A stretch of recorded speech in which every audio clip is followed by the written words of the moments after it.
Good morning, afternoon, evening, MSP friends and family. Welcome to Partner First, where we bring in subject matter experts to improve your business. I'm your Taco Tuesday host, Dean Trempellis, continuing my Hawaiian shirt takeover. Today we'll be talking about MSP Helpdesk phishing with a focus on lessons learned from the MGM attack. That's phishing with a PH, the pretty hot kind of phishing. And we'll be featuring Gene Reich, founder of Traceless. And just as a reminder to everybody, the webinar is being recorded. You can find it on all of the platforms you like and some of the platforms you don't. And the slide deck will be available as well. All right, let's get this party started.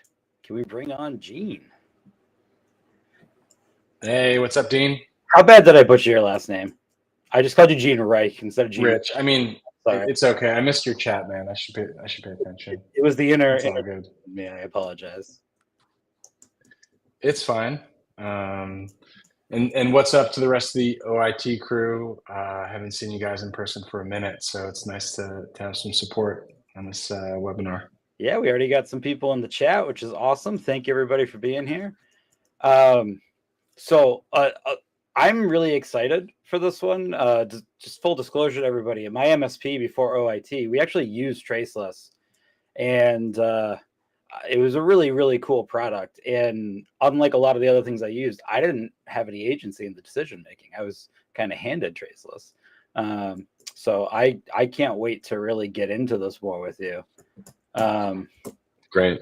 So I guess why don't you tell us a little bit about, I know we're not really here to like plug only Traceless, but why don't you tell us a little bit about Traceless for everybody? Yeah, so Traceless was started in 2019. I was actually part of ConnectWise. So let's rewind the clock a little bit more. Arnie Bellini, before he left ConnectWise, right? He was really focused on cybersecurity. He felt that that was the next big thing for the industry. And he started what they call the CISA think tank. And it was an invite-only peer group under the Evolve umbrella, where we were talking about, like what's happening in the industry, what actually is an MSSP, what products do you think that we need? How are you pricing and packaging this service to your customers? Where the gaps were in the market for support for MSPs. And, the last one, but certainly not like the least, was basically how MSPs are protecting their own company, right, from threat actors. And it was really interesting because this was a time where, as an MSP owner, it was moving from, like we have a backup of our stuff and we're running patching and antivirus, we're good, right, to like nothing is good enough, right? And it's pretty frightening when you change that exposure that you have, and so yeah, it's from that group that I found my own security hole that I felt like I needed to plug within Traceless. Within my MSP, and that's why I started Traceless. Specifically on the original side, focused on verification of customers calling in and sending and receiving sensitive information without leaving it at rest. And it's been an interesting 4 years, and I think that our paradigm shift of what we need to do as MSPs and how we need to treat sensitive information is starting to get a little bit more mainstream, which is super fun. And we're grateful because, like when I started, I was like, I'm going to protect all my friends and protect MSPs. And it was really a calling to help myself, but also help the community, right? So that's where we started, and we've got a lot of new products coming out the door at the end of this year. And integrations, and we're going to go into next year doing some really interesting things in the industry. Really excited about it. So I got to ask, because I would ask this to any MSP owner or former MSP owner, what made your MSP special? Because we all think our MSPs are special. So what was your unique experience? So what makes that business special? Well, specifically yours. What did you guys do different? What was interesting, special? You guys were a Mac shop, right?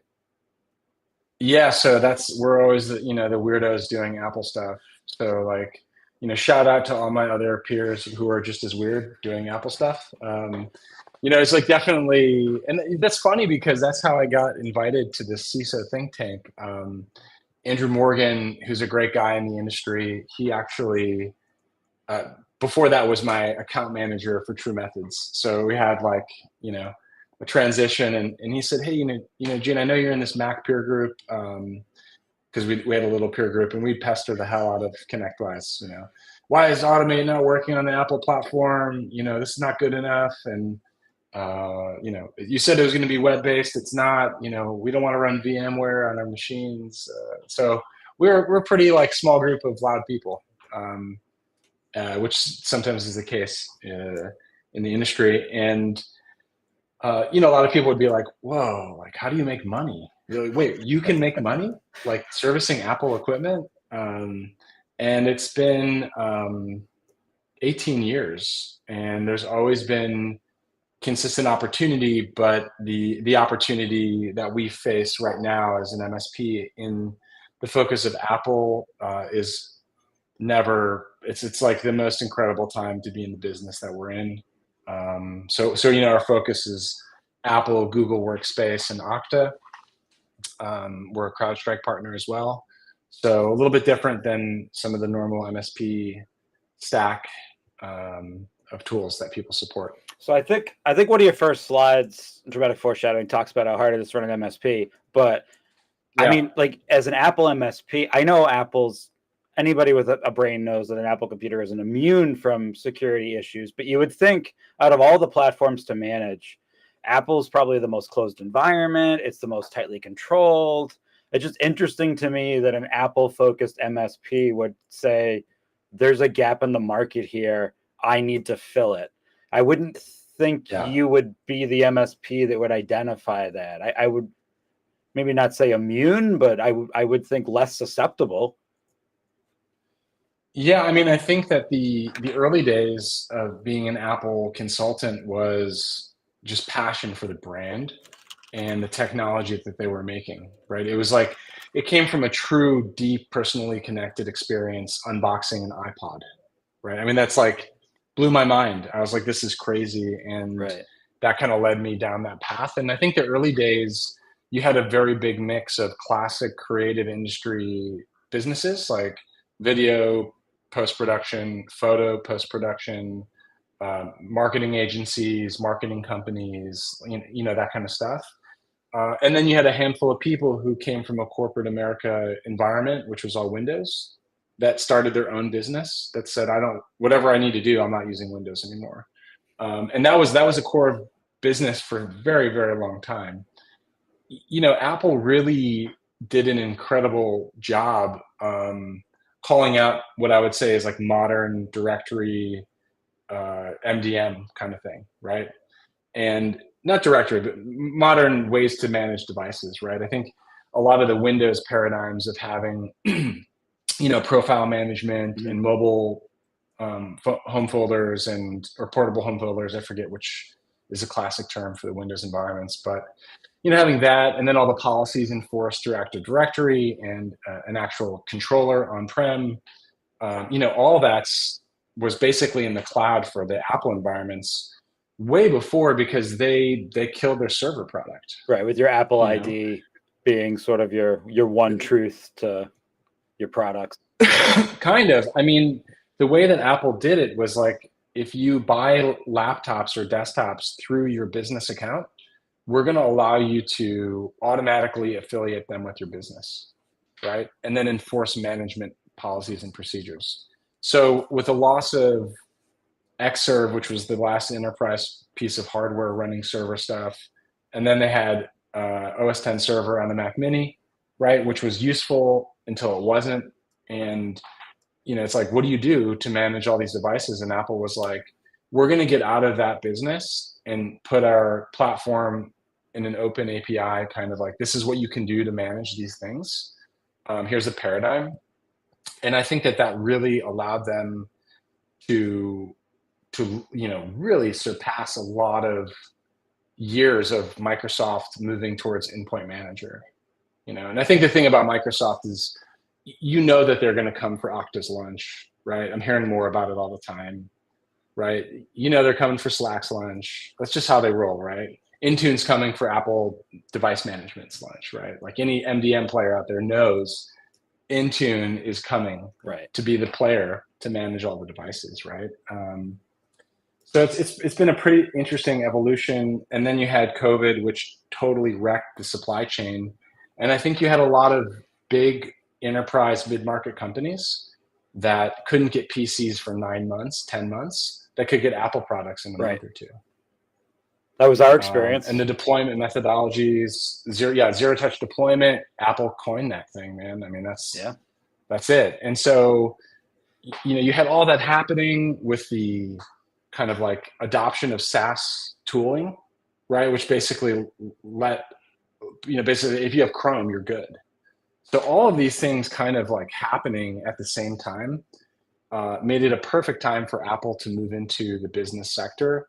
And then they had a Trojan horse, which was the iPhone, right? And so the iPhone, I mean, that was like, that got a lot of people really interested in the experience that Apple provides.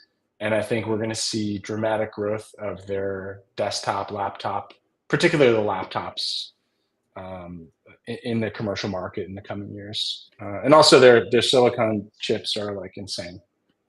So I mean, you have like laptops that are better than the top line Intel a year prior that last 20 hours a day on battery. I mean, it was really like when I got my first M1 device, my mind exploded. It was like another crazy tech experience. So with the entire ecosystem you just described, and with the fact that Microsoft and Google on their own respective platforms are really kind of trying to catch up and provide the same experience, how are we even here? Like, how does this even begin to happen? How do you even execute a phishing attack? It sounds at this point like, and I think even in the breach we're going to talk about, they were using Okta, they were using identity management, they were using MDM, they were doing everything right, and yet this still happened. And it's not a new concept, right? I mean, like, I grew up with like war games and hackers and sneakers and swordfish. I mean, each one of those movies is literally about this, and it kind of seems like the breakdown isn't my technology. It kind of sounds like the breakdown's my people. Like 100%. Like, we're dumb. Humans are I mean, humans are the weakest link, and they will continue to be until we have chips in our brains, and then it'll be frightening for us as a species. But I think that's going to be the case forever, right? And a lot of what you're talking about, I think was based on Kevin Nicknick, who is like a very prolific old school hacker, brilliant technologist. But where he was like more brilliant was just gaming humans. I mean, that was his jam. Like he basically got people to believe in stuff that didn't exist, or believe that he was something he wasn't, or whatever. And then that was the open door, right? So I think that what we're seeing right now is we have some open doors, and that's where attackers will go, right? So it's like anything, really. We were talking before we went live about the MGM attack, and I kind of made the joke that like that big glowing orb they put in Vegas, like when is somebody going to hack into that and put live coverage, live coverage on it? But like it kind of in the background, not even going to be about finding that they left like their an RDP port open. It sounds more like I'm like reading an old book in the 80s about phone phreaking. Like, this is more about social engineering, about tricking people into giving me access. Totally. So I don't know if you want to bring up the slide deck or death by PowerPoint, but like, why don't you talk us a little bit through what happened at MGM? How did this happen? Great. So if we just go through some of the early stuff, right? We talked about where I was, what I've done, still rocking the MSP, doing Traceless as well. And so I think if we like just zoom out a little bit, Sure. right? I think, this is also a call out to all of my peers. I mean, when the MGM thing happened and, first you hear this casino got breached, right? And you're like, oh, like another, crazy rich corporation got hit, Right. I'm sure they did something dumb. It's like whatever we think, which is You assume sometimes it not. has to Yeah. be like a password 123 situation, or something Correct. like a nation state Crazy actor, bleeding sold edge. them poison Cisco, devices, or, something on that level. Yep. Yeah. But it was an MSP, right? And so, Whoops. when we hear that, really, it's like when an MSP gets hit and it causes the headlines to read like they did, it's all of us. It's not just that Right. MSP, it's the industry that takes a hit. And what's unfortunate is that we're not going to hear of all of the MSPs that saved the day for all the companies that they did, or all the great work that they did preventative, and all the learnings and all the battles they went to get their customers to implement an MDR. Like nobody's going to ever report on Right. that crap, right? So it's tough, right? All we hear is like, oh, this MSP got owned, right? And then it's like, what is going on? And it's like a excuse me, it's kind of like one of the realities of I think where we live is like a lot of the media is like sometimes the negative stuff, right? They're not really like focused on, oh, look at this person like helping an old lady across the street. It's So just not like that. thinking about that fact that it was an MSP that got owned, I know, relationships, you can do a million positive things. It takes one negative to tank the relationship. The Yeah. the slide we just had up was talking about, tools and tool creep. I I I was an operations manager at an MSP. I had a pretty decent MSP. They got pretty big and pretty operationally mature. And even at that size, I didn't have an infinite budget for tools, nor Yeah. did I want more tools. And like I had said before, when my MSP got acquired by the MSP that was using Traceless, and they're like, you're going to use Traceless now, my first thought wasn't, oh, cool, I'm excited. It was like, another tool? Like, what are you doing to me? So how does a tool slot in to help me manage people? Like, how do I use a tool? I already don't want to pay for a tool. I'm already aggravated at my cogs and my operations mindset. How is a tool going to help me keep a person from giving another person access to something? Like, it's like telling me that like a tool is going to prevent the guy with the clipboard and the polo shirt walking around confidently from not Yeah. entering the job site. I mean, just jump the fence. The fence is literally, you jump right over it. So how's that work? Right. Yeah. It's tough. I mean, I think you spoke to a lot of real challenges in operating an MSP or any business really, but we're here to talk about MSP stuff. So it's tough running a small business, right? And I always tell the story, and it's like kind of a joke, but it's actually 100% true. First year at IT Nation, I walk into the vendor pavilion as an MSP, right? I was like, oh my God, I've been missing out. I'm a Luddite. I'm running my business like garbage, like whatever, right? So I bought a bunch of tools. And then the next year, it's like the same thing. You go back and you always get all that hype after being, Right. and this is why like events are so cool to go to, is that you get really stoked about what you're doing professionally, and you're not firefighting, and you're like having meaningfully like beneficial conversations with peers. You're learning all that stuff, right?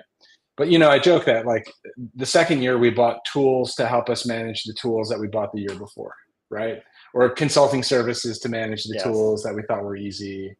And then the third year I was like, yo, I'm just gonna go, but I'm not gonna buy anything because I can't. I gotta like decrease the tool creep, right? Um, and I think that that's also a big part of ConnectWise's ecosystem is the marketplace, and having like a, and same with Salesforce and ServiceNow. I mean, they all are saying like you can do anything on our platform thanks to our partners, right? Right. But they all cost money. They all take time to implement, operationally speaking, and then you got to manage people to use them properly. Next year we're going to launch some more like persistent threat products and other tooling that doesn't really require human like engagement, right? But part of Traceless now, a big part is like people making the right choice to use the right tool, right? And to do the right process. And so I think a lot of what we spent time on is how do we make it very effective to implement very quickly, very easy for people to see and to use. And look, it's not I perfect. loved the It's not pod perfect, right? inside manage and basically Yeah, having a we were single one of the pane of first glass. apps Yeah. in the pod. Yeah, it was crazy because when ConnectWise launched that, before I started Traceless, I was like, it was like right around the same time. I was like, what are we going to do with this? Right. And then I started Traceless and I'm like, this is brilliant. And so it's been good from that perspective. But I think, if you guys can go back to the slides, I think that this is a really interesting way to holistically look at the adoption of technology in general. Right. Right. And, my buddy Drew at Times Us, he's spoken about this before. And we could look at this as MSPs to think about how we sell into our customers. Right. And I think we're, for identity verification on the help desk, unfortunately, we're still in the early adopters phase. For sure. And I think that that's really challenging from a perspective of what we saw with MGM. And I think that people are starting to prioritize this. Because again, like we said, it's like very difficult to prioritize what to do, what to buy. And so, this is the cycle, right? And I believe that in 5 years, maybe 10, every help desk will be doing some form of identity verification because we should, right? I mean, that'd be like if banks didn't verify you calling in, you'd probably be very pissed. You literally own the credentials to tank a business. Like every customer of every MSP, right? We have all of their stuff, their email, their file sharing. It's like the intellectual property of businesses today is digital, right? It's not like, sure, Right. They're still manufacturing customers. I'm not downplaying that industry at all, but like most of us are supporting that critical infrastructure for people. And, we really need to think about that job that we've taken on, right? Well, and when With a you talk lens, about the adoption too, I think back to like the MSP I was at, pretty high operational maturity level MSP, pretty sophisticated, good client base. Our solution until someone else told me I had this problem was, well, we know all our clients personally.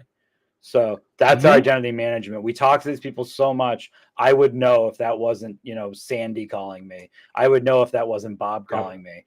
And to my brain, like that was fine. And it wasn't until our next MSP when the support staff there, I asked them that same question, like, what do you mean know all of our clients? We don't know every single one of our clients. Why would we know that?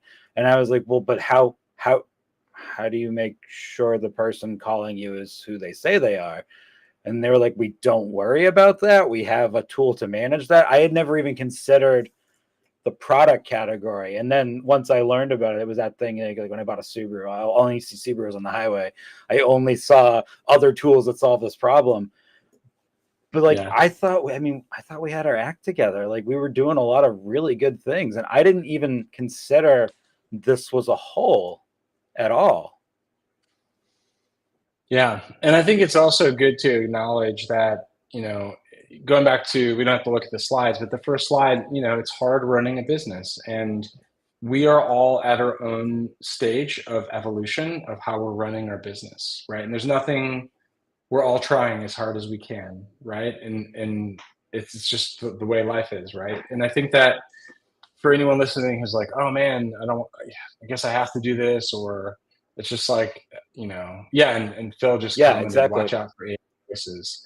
Yeah, I mean, that's basically on my slide because that's happening also, right? And it's like any hacking tool, it becomes easier to adopt and use, and then it goes down market. And guess what? A lot of us MSPs are servicing down market businesses. So like, why do people adopt technology? The industry evolving, You could think of AV going from AV to MDR, right? MDR is like, first there's AV, then next gen AI Right. driven AV, then MDR, right? That's an evolution piece, right? Threat landscape. I think, we're in this topic of this, webinar is really a change in the threat landscape that we're seeing. And I think that we also are starting to have MSPs come to us and saying, yeah, a customer is requiring that we do this. Right. So I think that Right. you're going to see like more regulation happen generally in business. Right. And then with that regulation is going to come more standards that are going to have to be enforced. And with that will become adoption of tools. Right. And so I think that that's where we're at. Yeah, and so going back to what happened with MGM, Because they it's had, like, correct me if I'm wrong, I'm definitely not a security guy, but there was MDM, there was MFA set up. There were the yeah, normal, now reasonable things that 10 years ago would have been unreasonable. There's MFA set up. There was a process to do a reset on your account, and even with those things in place, because I mean, right, MFA is supposed to be magical. If you have MFA set up, then you're unhackable. yeah, right. Still, we gained access. How'd they do that? I mean, the MSP made a mistake, but I'd like to think that most people in our industry aren't like intentionally weaponized stupid. So how did this happen?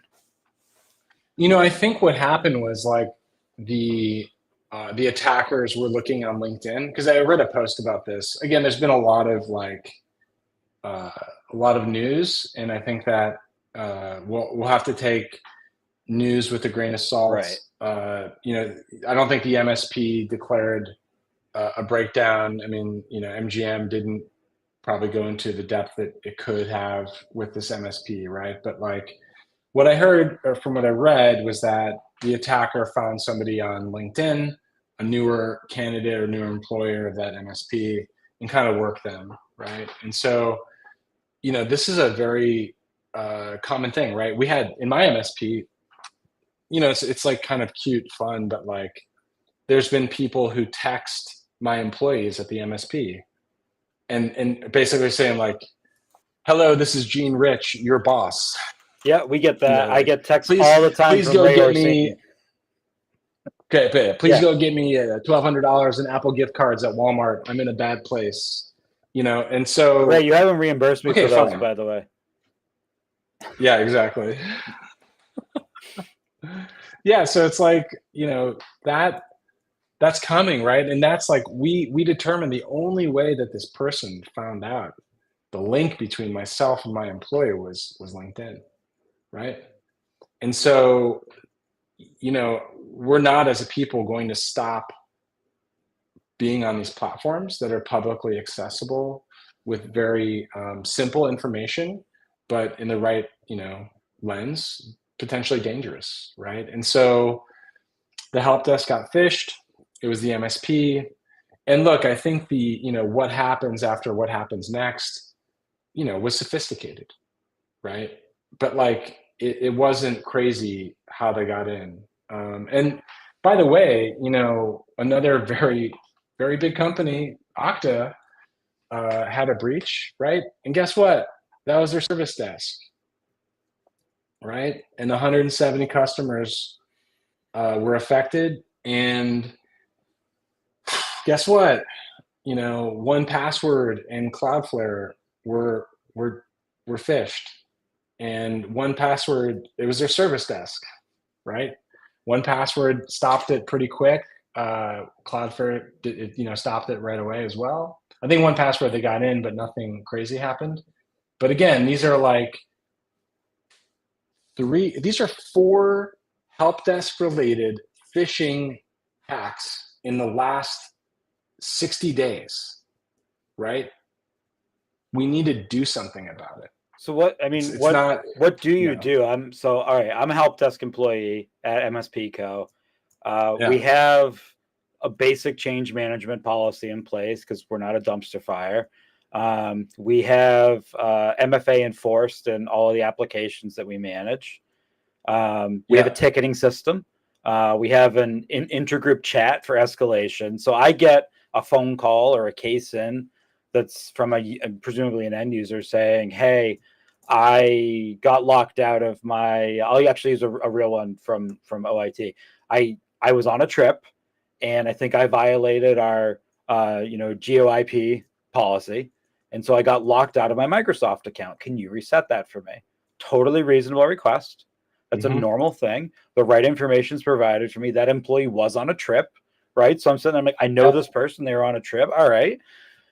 What else do I do at that point, short of directly asking that person in another medium, which in a small company you might have the luxury of doing, but I can't text my client on like their personal phone from my personal phone and be like, hey Bob, I know we had drinks last night. Can you verify that you just asked me this? Like, I don't have that relationship with my clients that I might with a coworker. Yeah. How do I protect against that? Yeah, so, it's interesting. Early days, Traceless, we had a lot of people running to our platform, right? They're like, thank God you guys started this company. We've been losing sleep over this, right? Those were larger companies. They were more mature, like you were talking about, right? But, as we started doing more outbound work and having more conversations, we've seen all sorts of solutions for this, right? So again, going back to tool creep, I think that this is a process change problem. Tooling is just a part of the solution, right? So we've had MSPs that have code words stored in IT glue for their customers, Pineapple. right, to get support. Yeah, exactly. And then we've had people who hang up the phone and call them back, right? Which is like, man, I get it, but it takes time and it's a horrible customer experience. That's what we used to do. We had that. And I'm not being critical. I'm just saying, like, man, it's tough, right? Password but you're doing the good work. Took like 25 minutes because of that. Correct.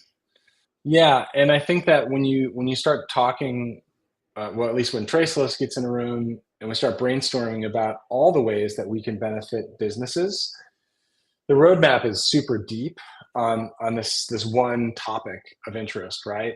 Which is a part of our platform. And I think that having a process is the first step, because then you're bringing awareness to your help desk and you're starting to manage a different process. Whether you can, we think our product's extremely affordable. A lot of feedback we get is we're not charging enough, or whatever. People are very generous in that way. But that being said, I think that we're currently doing a basic SMS, relay type verification. We've heard of people using badge numbers or employee ID information, but all that info is available potentially to be. I do want to give used, you a quick vendor shout out. So one of my MSP pet peeves that I know a lot of our people watching would agree. I love you have pricing. Yeah. Pricing's on your website. Thank you for doing that. More, whether you like it or hate the pricing, the fact that it's there, more vendors need to do this. This is amazing. Thank you for doing this. Yeah, of course. And you see here we have we're bringing Traceless into Slack and into Teams, so we're super stoked about that. We're spinning up a data loss prevention application that's driven by AI. So that's and the early or the low 90s in accuracy. So we're really trying to move the needle for people in protecting their sensitive information. So yeah, I agree with you. I think we, as a SaaS company, we've talked to vendors and we've gone through like massive sales processes only to find out that the price wasn't like we literally just couldn't, right? Like even if we just couldn't, right? And we had sunk in hours on both sides. And so for us, you can go to our website, purchase, sign up, integrate, and invite your team in like 10 minutes. And then you're using the tool, right? So I think that's early days. We spent a lot of time trying to focus on that experience because it's hard adopting tools sometimes, right? Like, again, going back to tool creep, that's difficult.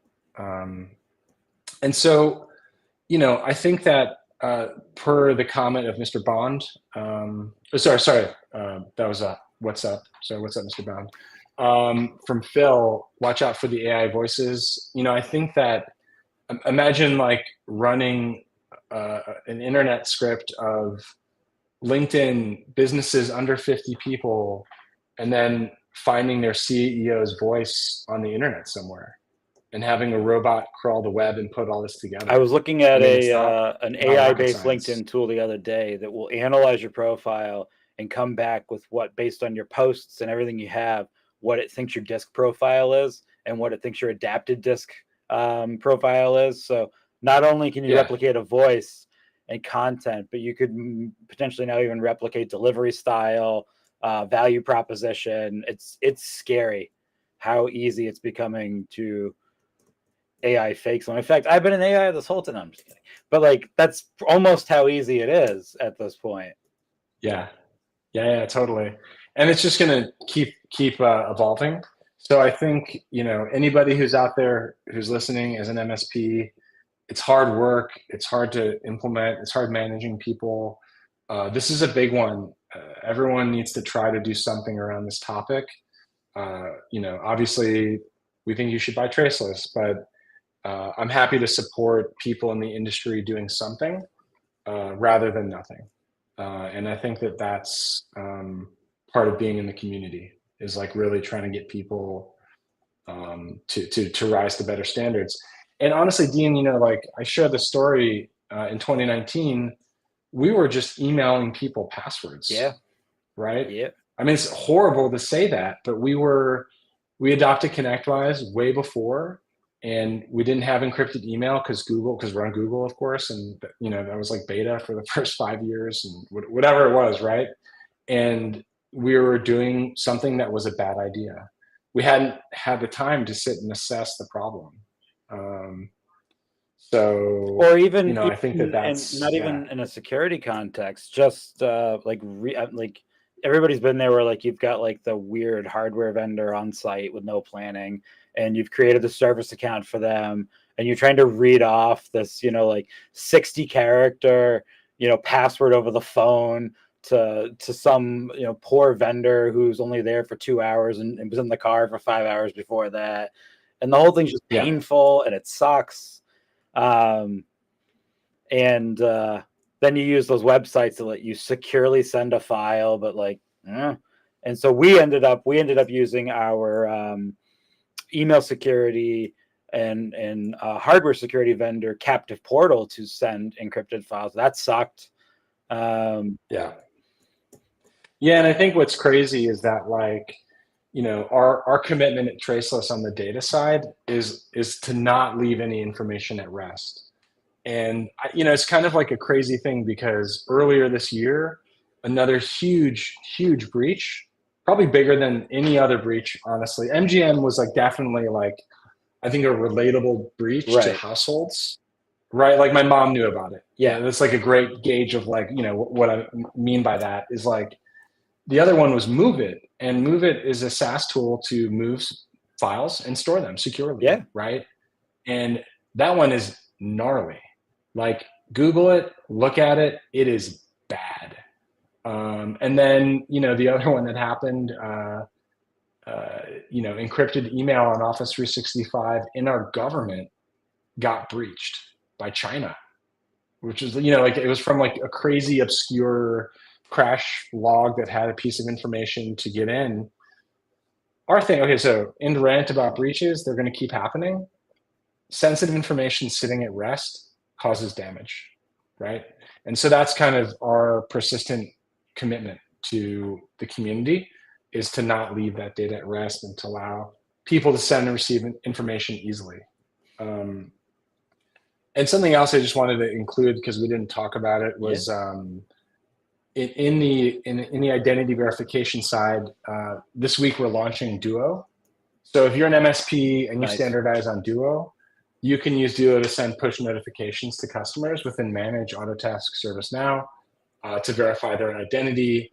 And probably by the end of November, we'll have Azure AD. Can I do that all from inside my PSA without having to exit the PSA? Yeah, right in the pod, right in the pod.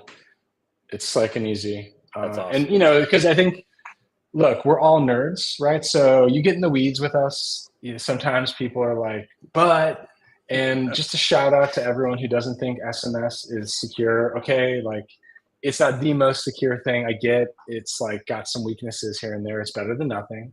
So we decided that we would, you know, get behind the organizations that we felt that businesses were gating their identity with, so we can support, again, not saying here's another tool to install and another app all your clients need. It's like, use the thing you got, you know, just use it in a different lens. So we're super excited about that. That's pretty cool. And I know that you're not, I warned him ahead of time I was going to ask this. I know you're not the only player in the space who's working on various forms of this concept.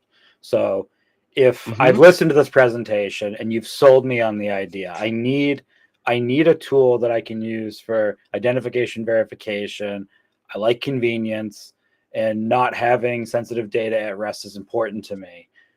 Why would I pick you over a couple of the other vendors that people may have top of mind? Like what would make you a little bit different or more interesting, or besides the fact that you publish your pricing? Yeah, I mean, yeah, right. You know, I think it's tough, right? There's so many tools that try to do so many things, right? And so what you have is like a bunch of average functions, right, from one tool. I think what we've really tried to do at Traceless is focus on the few things that we do, making that process very easy to use, and the tooling works all the time. So that's one of the feedbacks, which is super rad at events, is people come up to us and we're like, hey, your tool is too cheap and it works all the time. Like, thank you. And I think that's us, right? That's how we built the product. Right. We also have taken security very seriously. We're SOC 2 Type 2 certified. And that's like a whole other thing when you get to be a vendor. You know, I don't know, Dean, did you ever set up integrations in ConnectWise Manage? I sure have. So like back in the day, everyone was like, excuse me, everyone's like, be an admin, right? Just give us admin access to your entire ConnectWise API database, right? And when I got on the vendor side and I'm like, okay, so we need 4 data points. I'm like, because we're like always minimum. Like, how do we reduce risk? Like all that stuff, right? And I almost went on a huge tirade to be like, no more admin users for any vendor, right?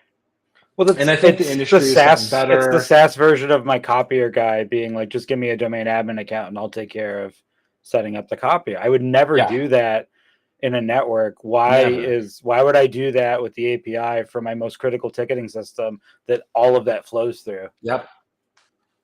Yeah, and you know, like the likelihood of a supply chain attack coming through a third-party app is probably very high, right? I mean, this is like, there was a Kaseya plugin in ConnectWise Automate that caused a really bad stream of MSPs waking up to their entire environments being encrypted.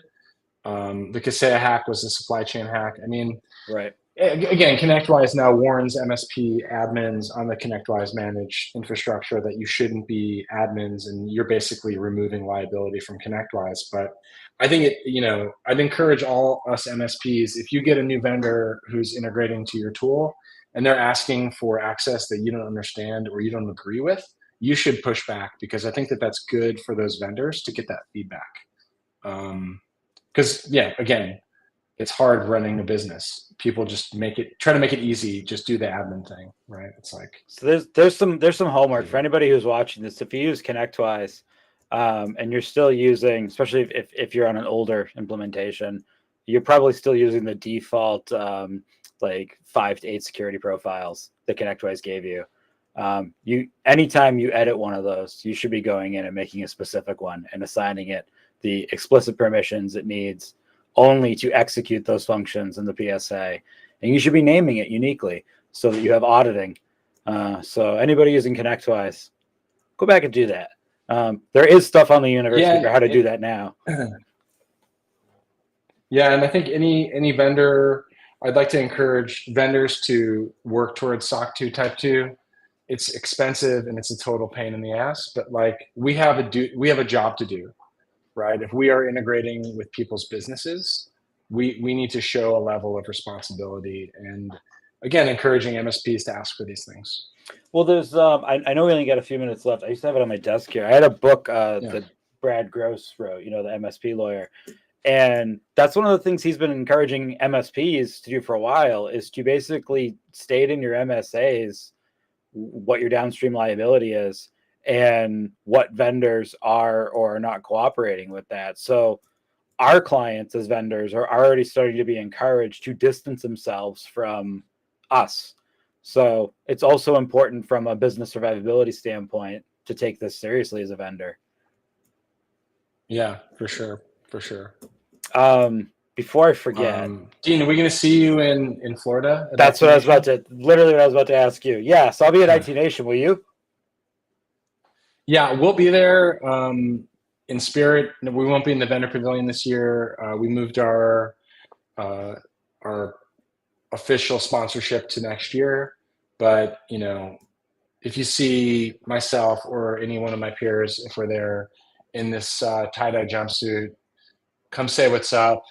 Get a drink. I mean, it's just very fun for me going to these events. Being a vendor, I was like, great. I'm not going to any, MSP talks. This is super chill. All I have to do is like be a vendor. But then it's like super exhausting to be a vendor because you're like yelling at people in a loud room for hours upon hours, standing on your feet, tiring. Staying up late, trying to get one more lead, whatever. So this year, I'm just going as the dude Gene floating around. That's awesome. So find me. Yeah, let's hang out, talk shop. You got any extra tie-dye jumpsuits that if somebody knows you and they say the right secret word, they can get one? So we talked about doing some, like, we get this question a lot, right? And so I go back and forth with Peter, my co-founder, about getting like underwear made and like keeping it in the booth, but like not visible. And then if someone like asks us, hey, do you have in it? Like we just give them like a pair of unisex underwear. That might actually be a thing next year. So keep your hopes high for that.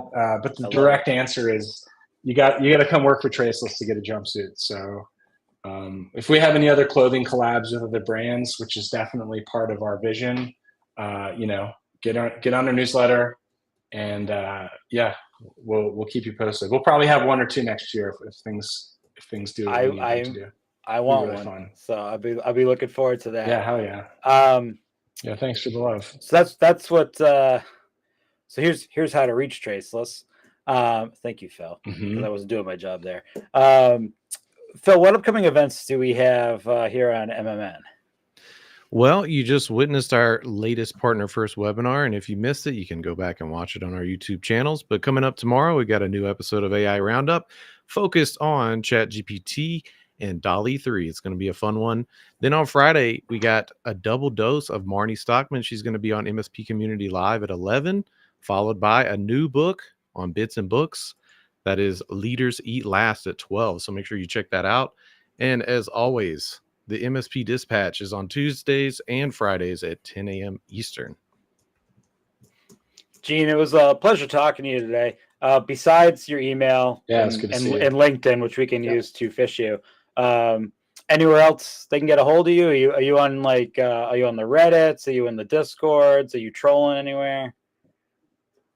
Yeah, it was actually really funny. We were using an ad for a Reddit ad, and it was a Twitter post from VX. What is it? I have to look it up now. They're a great, very interesting group of people. It's called VX Underground, right? And so they're actually like a kind of like a free information composite of malware. And we just got called out on their Twitter, like, don't use our shit for making money and whatever. It's all good. We messaged them and took care of business. But like, yeah, I think, LinkedIn is it was pretty interesting. But LinkedIn's probably the best place to get us, or our website. And just reach out. That's a challenge to the audience. MSP, whatever. Call Traceless after this and try and fish Gene's accounts using his LinkedIn. Exactly. All right. Thank you so much for being on today. Perfect. Really appreciate it. Yeah, it's fun. Good to talk to you guys. Thanks for having me. Good to talk to you. We'll see you in a few weeks. All right. Take care.